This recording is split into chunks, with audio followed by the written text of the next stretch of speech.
শ্রুতি আপুর কাছে একটু আসতে চাই। শ্রুতি আপু, আমরা 5ই আগস্টের পর থেকেই দেখছি যে আওয়ামী লীগকে কোণঠাসা করা হচ্ছে এবং আওয়ামী লীগকে মূলত নিষিদ্ধ বা ব্যান করে দেওয়ার জন্য সরকার আইন সংশোধন করে নতুন করে এই আওয়ামী লীগের কার্যক্রমকে নিষিদ্ধ করে দিয়েছে। এখন ইদানিংকালে আমরা দেশে এবং বিদেশে বিভিন্ন মহল থেকে এই বিষয়টা নিয়ে উদ্বেগ উৎকণ্ঠার খবর পাচ্ছি। সেই হিসাবে সরকারের উপরে কিছুটা চাপ আজ থাকতে পারে এমন মনে করেন কিনা, আর এবং এই চাপের ফলে অবশেষে কি আওয়ামী লীগ নির্বাচন করার সুযোগ এই সরকার আওয়ামী লীগকে দিবে এমনটা মনে করেন কিনা? আপনার কি মনে হয়? শ্রুতি আপু যদি একটু সংক্ষেপে ব্যাখ্যা করেন। জি, আপনাকে অসংখ্য ধন্যবাদ মাসুদ আলম ভাই। আমজনতা চ্যানেলকে আমার অনেক অনেক শুভেচ্ছা, দর্শকদেরকেও আমার অনেক অনেক শ্রদ্ধা। তিনি যে প্রশ্নটি করেছেন সে প্রশ্নটি আসলে গণমানুষের প্রশ্ন, যে মানুষ জানতে চায় আসলে এই দেশে আওয়ামী লীগকে দেশের বাইরের বিশ্ববাসী কিভাবে দেখছে বা তারা সাপোর্ট দিবে কিনা। এটা কিন্তু আমারও প্রশ্ন, যে আমিও ভাবি, চিন্তা করি যে আমাদের দেশের পক্ষে যারা তাদেরকে সাপোর্ট দিবে কিনা। আমি একটা জিনিস অ্যানালাইসিস করে বুঝতে পেরেছি যে ডিপ স্টেটের কথাটা যে বারবার আসে, যারা এখন আমাদের এই বাংলাদেশে মানে আচ্ছন্ন করে রেখেছে একটা ধূম্র জাল, যারা না থেকেও আছে, যারা অদৃশ্যভাবে একটা ক্ষমতায়ন করেছে এবং তারা বাংলাদেশের মানুষকে কিনে ফেলেছে। যারা বাংলাদেশের মানুষ তারাই বাংলাদেশের মানুষকে মারছে, তারা নিজের হাতে এসে মারছে না। তার মানে তারা প্রথম থেকেই অ্যানালাইসিস করেছে যে প্রত্যেকটা দেশকে ধ্বংস করার পূর্বে তারা আগে গবেষণা করে যে এই দেশের মধ্যে দেশপ্রেমিকের সংখ্যা কতজন এবং তাদের ভিতরে বিভ্রান্তি কিভাবে ছড়ানো যায়, তাদের ভাঙন কিভাবে করা যায়, সমস্ত চেষ্টাই কিন্তু তারা করে থাকে। তো আমাদের দেশে যারা দেশের বিরুদ্ধে মানে পাকিস্তান প্রেমী, যারা যারা বাংলাদেশকে এখনো পাকিস্তান মনে করে, তাদেরকে আসলে কাউন্টডাউন করেছে বা ফাইন্ড আউট করেছে, তাদেরকে নখদর্পণে নিয়েছে এবং তাদের মাধ্যমে তাদেরকে অস্ত্র হিসেবে ব্যবহার করেই আমাদের দেশে যারা বাংলাদেশকে ধারণ করে, বঙ্গবন্ধুকে ধারণ করে, যারা ৭১কে ধারণ করে, তাদেরকে দমন করার একটা দমন পীড়ন চেষ্টা কিন্তু তারা চালাচ্ছে। এমতাবস্থায় বিদেশি সংস্থাগুলো আমাদেরকে কিভাবে দেখবে?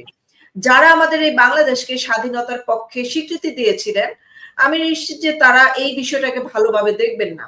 দুই একটি পুঁজিবাদী রাষ্ট্র ছাড়া বাকি রাষ্ট্রগুলো অবশ্যই তারা আর চোখে দেখবে এই বিষয়গুলো, যা এখন বর্তমান সময়ে প্রতিদিন যে অমানবিক ঘটনাগুলো ঘটছে, সেই ঘটনাগুলো তারা যদি মানে পুঙ্খানুভাবে তারা দেখার চেষ্টা করে। যেমন ব্রিটিশ পার্লামেন্টে কিন্তু এই বিষয়ে প্রায় আলোচনা হয় যে বাংলাদেশে কি কি ঘটছে। তা ব্রিটিশ পার্লামেন্টের মতো জায়গায় যদি বাংলাদেশের এই বর্তমান পরিস্থিতি, মানবাধিকার লঙ্ঘন নিয়ে আলোচনা হয়, তার মানে আরো বিভিন্ন যে রাষ্ট্র আছে সেখানে আপনি ডিপ স্টেটের প্রিয় রাষ্ট্রগুলো ছাড়া আপনি যদি দেখেন, তারা কিন্তু এই বিষয়গুলো আর চোখে দেখবে। এবং ইউনূস, আপনি দেখেছেন বিগত 10 মাসে 11-12টা দেশ যে বিদেশ সফর করেছে লাক্সারিয়াস ভাবে, তা সে কিন্তু যেখানেই যাচ্ছে সেখান থেকেই বলতেছে অনেক অনেক ডলার নিয়ে আসবে, দান খয়রাত পাবে, বাংলাদেশের জন্য অনেক ভালো কিছু বয়ে আনবে, এগুলো বলেই কিন্তু ক্ষমতায় বসেছে। এবং এই প্রচারণাগুলো আমরা সোশ্যাল মিডিয়াতে দেখেছি যে তাকে কেউ থামান, সে অনেক কিছু করে ফেলতেছে, কিন্তু আজও পর্যন্ত আমরা দেখলাম যে সে থেমেই আছে, কিন্তু বাংলাদেশও থেমে আছে, সেও থেমে আছে, কিন্তু থেমে নেই সন্ত্রাসী কর্মকাণ্ড এবং জনসাধারণের উপরে মিথ্যা বিভ্রান্তিকর কটূক্তির নামে যে হয়রানিমূলক মানুষকে মব করা। আজকেও আমি দেখেছি যে একজন শিক্ষকের গলায় ও জুতার মালা, মানে তাকে ছাত্ররা ধরে নিয়ে যাচ্ছে মোবাইল চোরের অপবাদ দিয়ে, অথচ এটা হতেই পারে না।